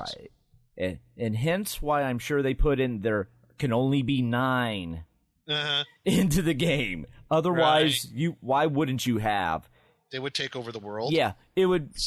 At which point, then the Druids would probably start killing themselves because that would bring things out of balance.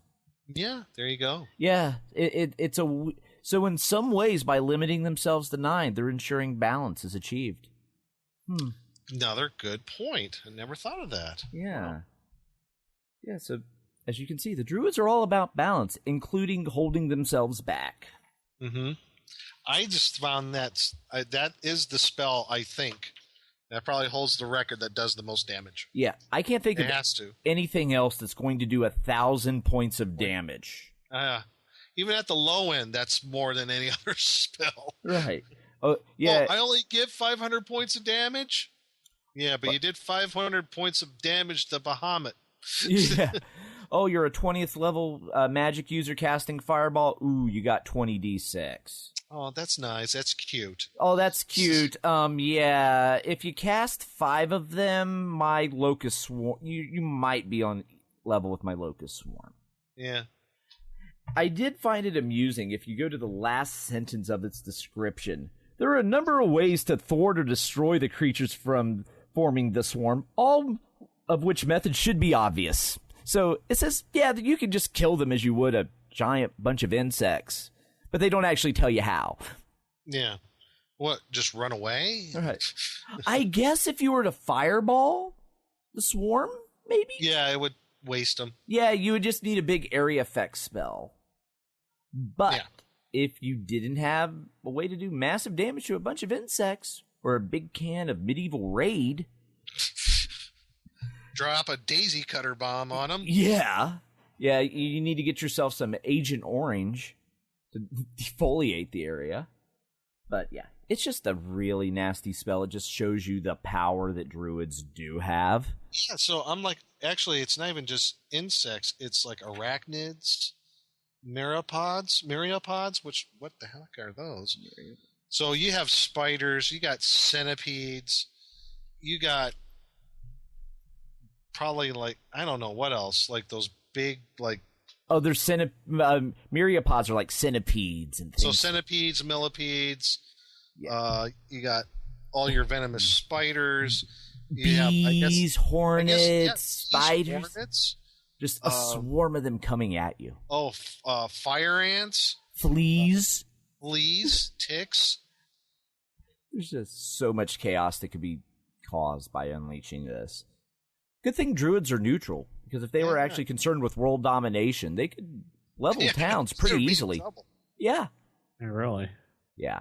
But yeah, I love that spell. I'm glad you picked that out. Right. That's like that's the infamous spell. Right. It's for just straight damage output, there's nothing that beats it. Nothing. I mean, and it just shows the power of the Druids once they achieve high level. Yeah. On top of the fact that when they can summon elementals without, worrying and losing control of them. Right. They can do that too. Yeah, so first they send the creeping doom in just to get all the weak stuff out of the way. Then what's left over, that's when the elementals go in. Yeah, they summon 16 hit dice fire elementals. They say, see that guy over there? Could you burn him? Right. The one with all the flea bites, go take him out. Yeah.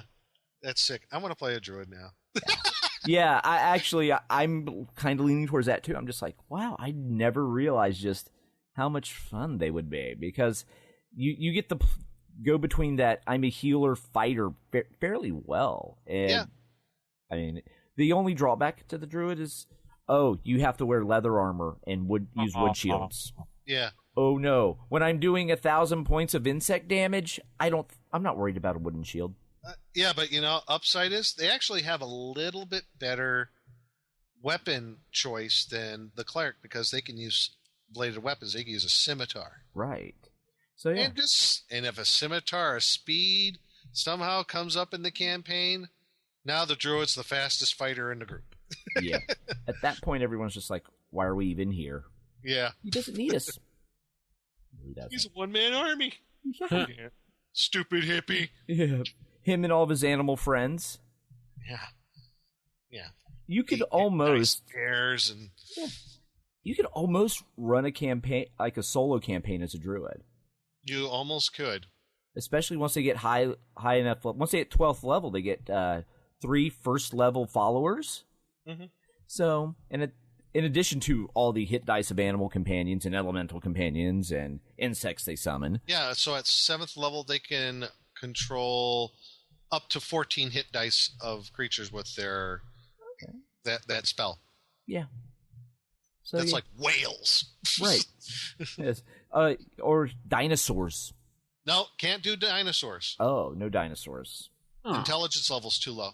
Ah, they have to have actually a certain monicum of intelligence. Yes, they have to be animal intelligence or I think with animal friendship,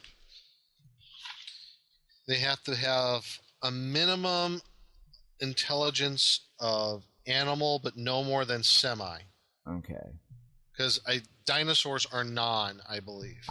So if you gave a dinosaur like a potion to gain intelligence, you could then charm it and have a druid riding a dinosaur.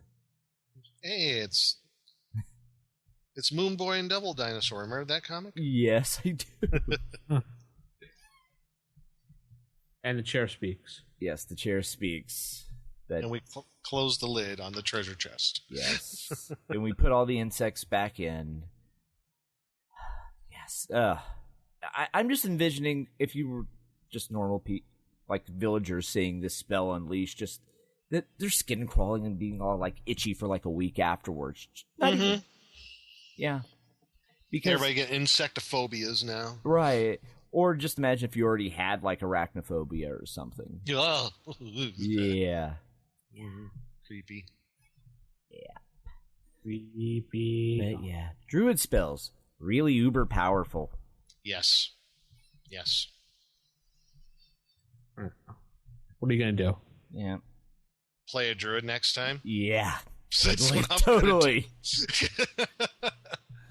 Well, guess what? We have another vault coming up. Blackstone's vault, and it's not Nick. We swear. It's not Nick. We swear. Totally swear. Nope. Definitely not. Even though he got 2 paychecks sent to his house. So. He's just Blackstone's accountant. Yeah. Hey, I deny all knowledge. Yeah. I plead the fifth. Let's head into the Blackstone's vault, and we'll be back right after this. Blackstone's vault.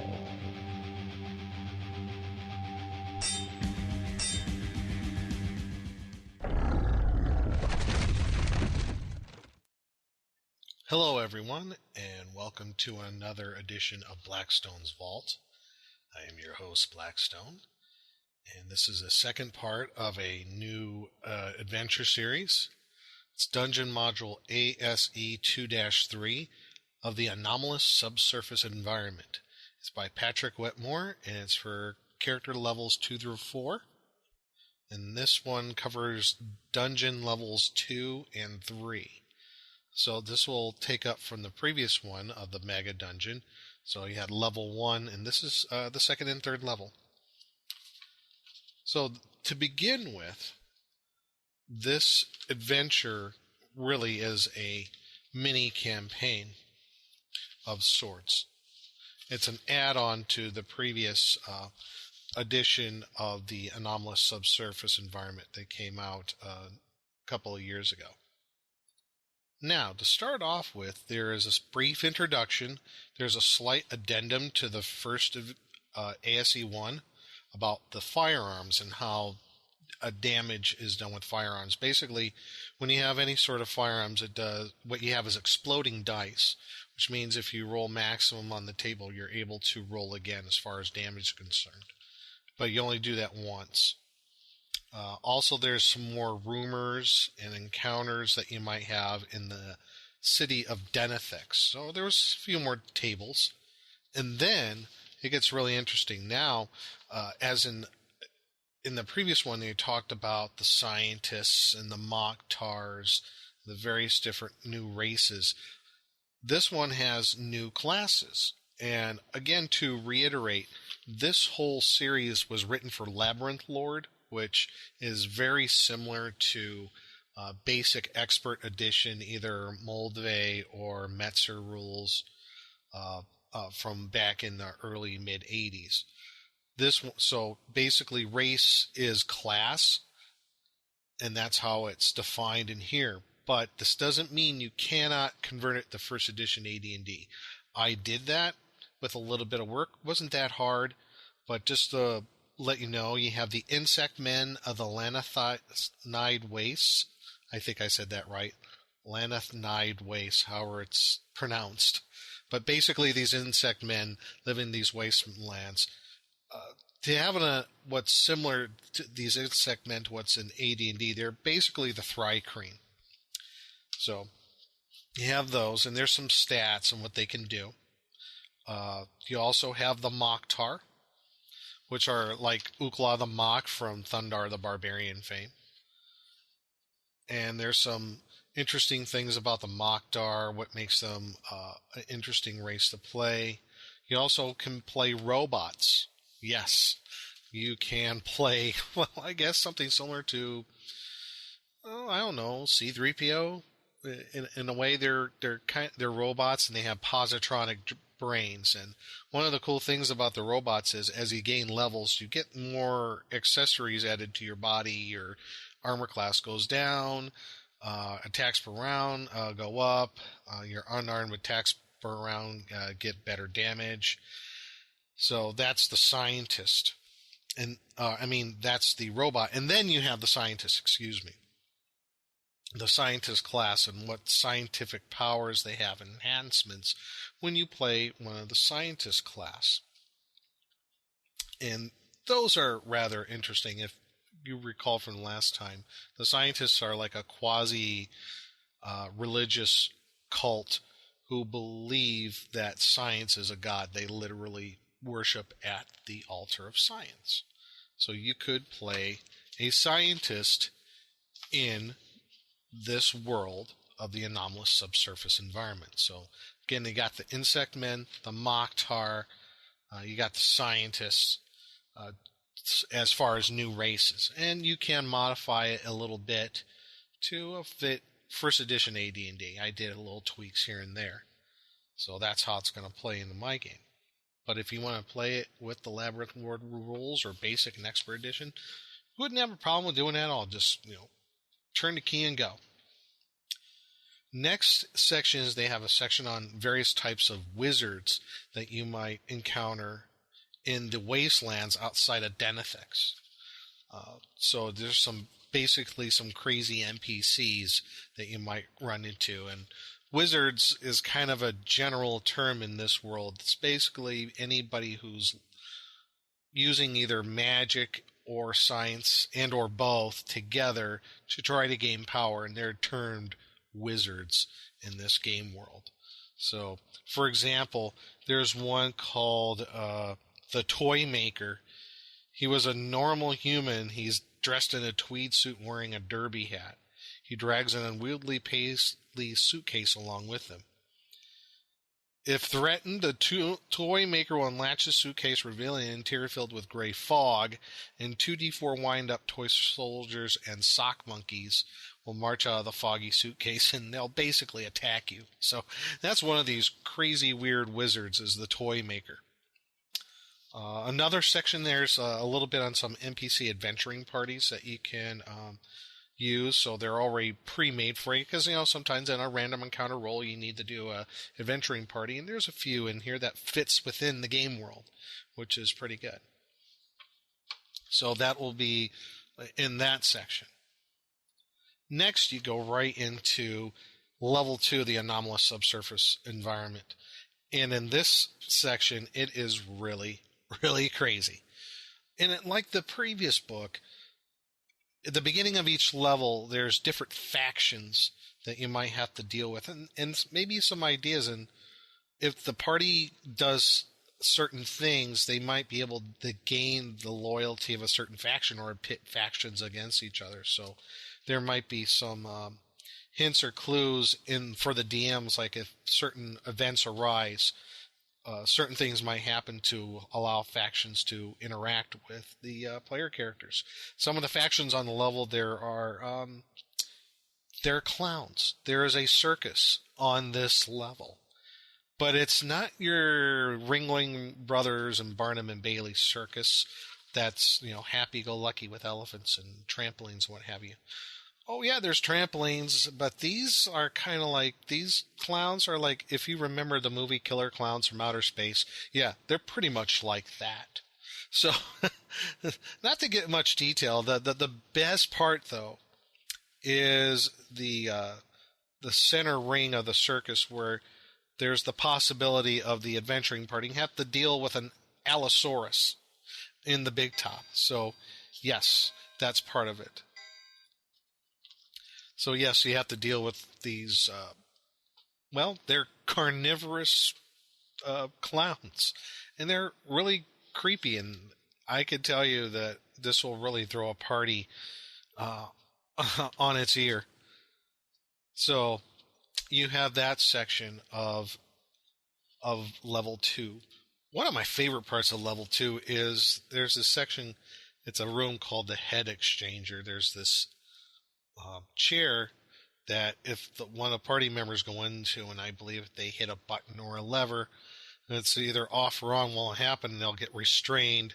Their head will be surgically replaced with another head in a container on some shelves. So it makes a real interesting situation that your player characters might get into. You have another section in level 2, which, okay, you go from the circus, now you go into something a little more, I don't know. If you're like heavy metal, then you'll understand it. I'm, talking heavy metal music. If you're into, Quiet Riot, Scorpions, AC/DC, and the like, there's a whole section that's kind of revolves around the heavy metal gods. And there's an artifact that you might be able to get. It's called the Metal Axe, and it is pretty darn cool if you ask me. I kind of like how that was kind of incorporated into this adventure. You also have some other areas. You have this one he's an ogre, I believe. He is named Fat Grundle, and he may or may not attack you. He has this beer stein that he hits you with. That's a pretty nasty encounter. There's also a cryogenic hall where there's people that has been suspended animation for hundreds, if not thousands of years, and you might be able to free some of these people. And then there is the section where it's basically a hospital, you might want to call it, a doctor's office, and that's where you might encounter Dr. Giggles. And Dr. Giggles, you can probably tell by his name, is not exactly the most sane doctor in the world. So he's pretty nasty. He has troglodyte assistants. He has some of the clown, also they're known as painted men, assistants as well. So he might perform operations that could be beneficial or not so beneficial to the player characters if they get caught by Dr. Giggles and his crew. Also on this level, level 2, you have a lair of the necromantic midgets. Yes, midgets that are necromancers, and they're pretty nasty, I must say. Everything in here is so unusual and so weird and just so refreshingly so, that I really love almost each and every encounter. There's not one I really don't like. There's a good twist on everything, and it's really going to throw your players for a loop. So you have the lair of the necromantic midgets, and you also have the possibility of running into an Otyugh in basically a sewage facility. Also, there's these huge caverns filled with mushrooms and other creatures that you might run into. And probably one of the most interesting and probably enigmatic of the encounters when you're in this large, very large cavern filled with mushrooms and other sorts of fungi is you might encounter, he's just known as the Man from Below. And this man has been kind of wandering around for many, many years, and he says he's from the place of Under Miami. He says he's awakened many times in Under Miami, full of inexplicable anxiety and desire to rush out of the safety of the subterranean city. He has always made his way to the deep tower, from there up to this cavern where he rediscovers his diary on a ledge and begins writing anew. The handwriting is consistent, but the dates, if accurate, indicate a span of centuries. So this is kind of really it's an open-ended sort of mystery right now. I would imagine this whole stuff about Under Miami will be brought up in later installments of the anomalous subsurface environment. So that's a bit of a mystery even now. So that's pretty much level 2. Now level 3 is a strange environment, in being the fact that it's about half of it is flooded. So you're going to have some, I guess, aquatic encounters in here, or semi-aquatic. Now, some of the factions here on this level, you have the Mokhtar, who have come through on another entrance in the surface world. The Codmen, which are basically like Deep Ones or Kuo-Toa. The Goblins, and the Hinge-Headed. And I don't know if I mentioned the Hinge-Headed before, but the Hinge-Headed are a very strange race of creatures that I would just have to say, I have to read the description. The Hinge-Headed appear to be incredibly strong human men with cylindrical bronze helmets entirely covering their heads. These cylinders have no openings whatsoever and are attached to bronze collars bolted to the necks of the men. The cylinders are hinged in the back, may be pried open to reveal the contents. A glowing crystal, clutched in the hand protruding from the neck, where the head would normally be. These crystals are the intelligences controlling the hinge-headed bodies. They may be of any color imaginable and are uncomfortably warm to the touch. So, these hinge-headed, they're basically a weird alien race. So, I always thought this is a really weird thing.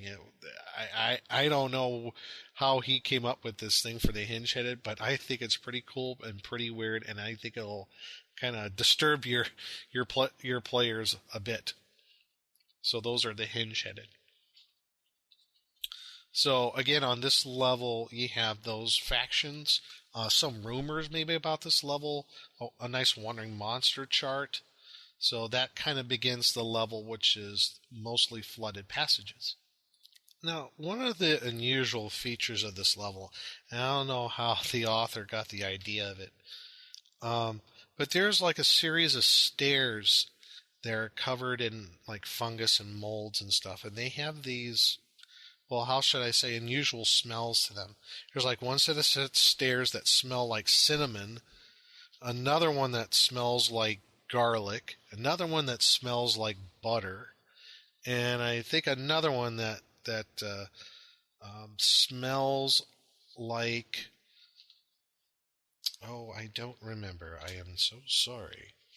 Brimstone. There's another one that smells like brimstone. So you have those little various types of stairs on this level that have unusual smells to them. Maybe it's a way to try to tempt your player characters in trying to eat some of the stuff. I don't know. So that's one unusual feature of this level. Now, just some of the things that you might encounter and some maybe traps that you might have on this level. You have the lair of the Codmen that you might go into. There's a room where there's a voice from elsewhere. You hear this crackling voice that comes from a man's head floating in the center of the room. It's like an image, and he's saying, "Who's there? Can you hear me? Please respond. What do you want?" And he's saying, "Who are you? Where do you come from?" And if you ask who he is, he will just say Frank. And where he's from, he just says, "From the other side," whatever that means. You also have a couple of rooms with traps that are lasers, just to name a few.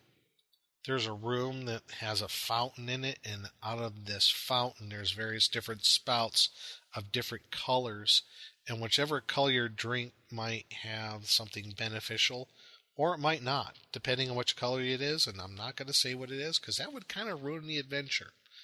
But there's the fountain room. There's also a statue of an automaton. He seems to have been broken, and it's kind of a weird. His face has a seam, and if you could basically unscrew his face because it's like a threaded, screwed hole that you can open up and see what's in there. You also have the tomb of the Bone Lord. He's kind of like a white or a some other powerful undead who controls all these various types of skeletons in one room. You also have one room where there is what's called the Damp Feast. There's this table, and it's loaded down with all these various types of foods made by this ball up on the ceiling that is basically a robot. It made all this food, and some of it's good and some of it, well, not so good. So whatever you taste and whatever you eat might give you a beneficial effect. Otherwise, it might not. But that's a very unusual encounter in there. Then also you have the goblins that are on this level, and the possibility of running into the goblin hive mind. So that, in a nutshell, is level 3. There's a lot more in level 3, because obviously, like I said, this is a mega dungeon, so there are some things I did skip over. One last thing about this dungeon that's rather unique, there's something called the Deep Tower. Now, this tower stretches 600 feet from its base in the 5th level up to the pinnacle in its 2nd level. And it passes through solid stone for more than half its length. So, and the master of the Deep Tower is a magic user by the name of Tremexis, and he's quite mad. And there's various ways from the levels that you can gain access to the Deep Tower. And so, in a way, this Deep Tower acts as a conduit between the various levels of the anomalous subsurface environment. And from what I can tell you is, by looking at the Deep Tower, I think it's pretty safe to say that there eventually will be 6 levels to the anomalous subsurface environment. So that's the Deep Tower.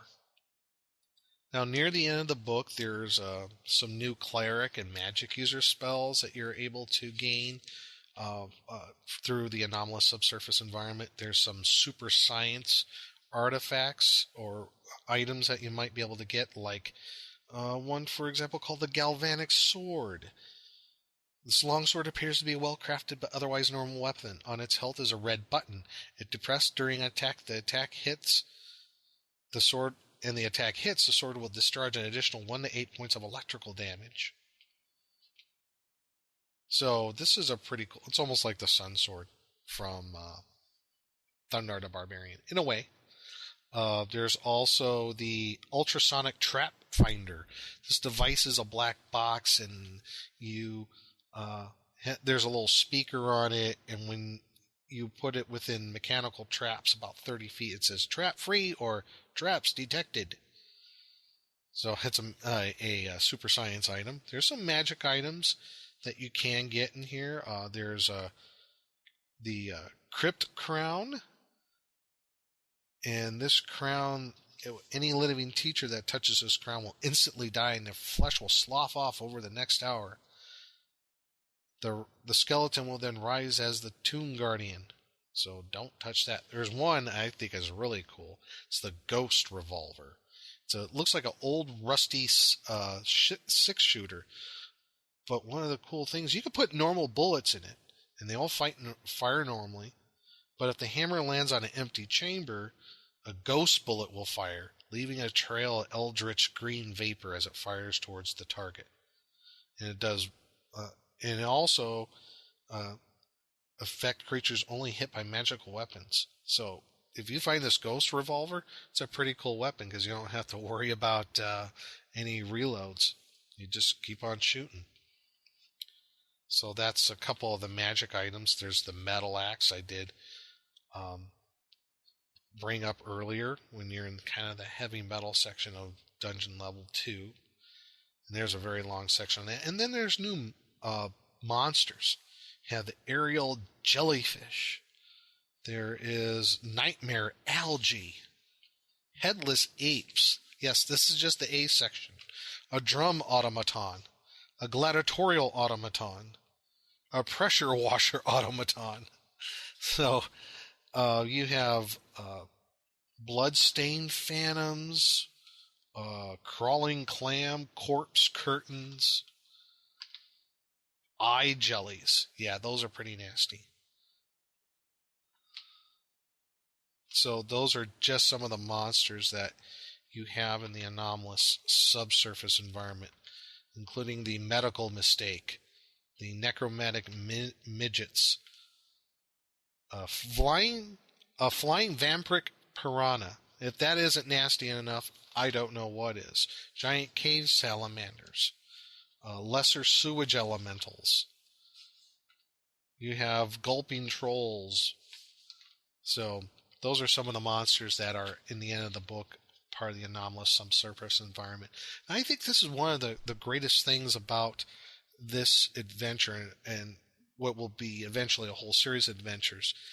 It's all new stuff, all new monsters that are in here. And then if it isn't new, like, for example, the goblins, there's a interesting twists that are put upon goblins in this particular game world. Because the goblins don't normally reproduce like anybody else does. They pretty much spore off something from their body. So they're kind of like mutants in a way. So, again, a lot of unique stuff in this adventure. I really, really enjoy it. I cannot wait to see the rest of the series. And you can find this adventure. You can go to Henchman Abuse Blogspot, and you can purchase it from there. There is a link to their instant print website, so you can get either of hard copy like I have, or you can get a PDF of it, or you can get both. But I highly recommend this. It's, again, some of the most unique stuff I've ever seen come out from the old school Renaissance, and some of the most fun. I like that it's quirky. I like that it's gonzo. It's over the top. Because sometimes I think we take ourselves a little too seriously, and we just got to have a little fun and go back and just crawl around the dungeon and see what's weird. So that's Dungeon Module ASE 2-3, Anomalous Subsurface Environment by Patrick Wetmore, Dungeon Levels 2 and 3.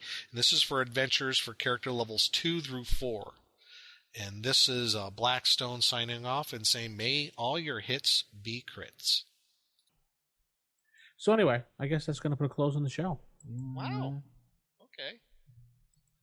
I think Very we've said cool.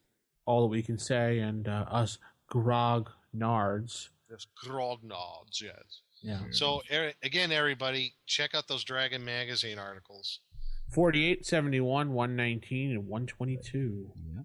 Or I think the issue 48 was also included in Best of Dragon Volume 3.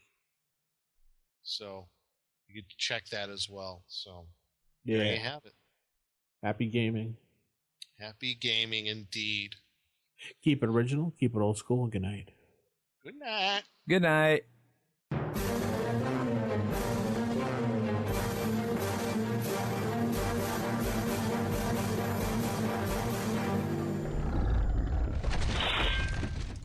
Roll for initiative.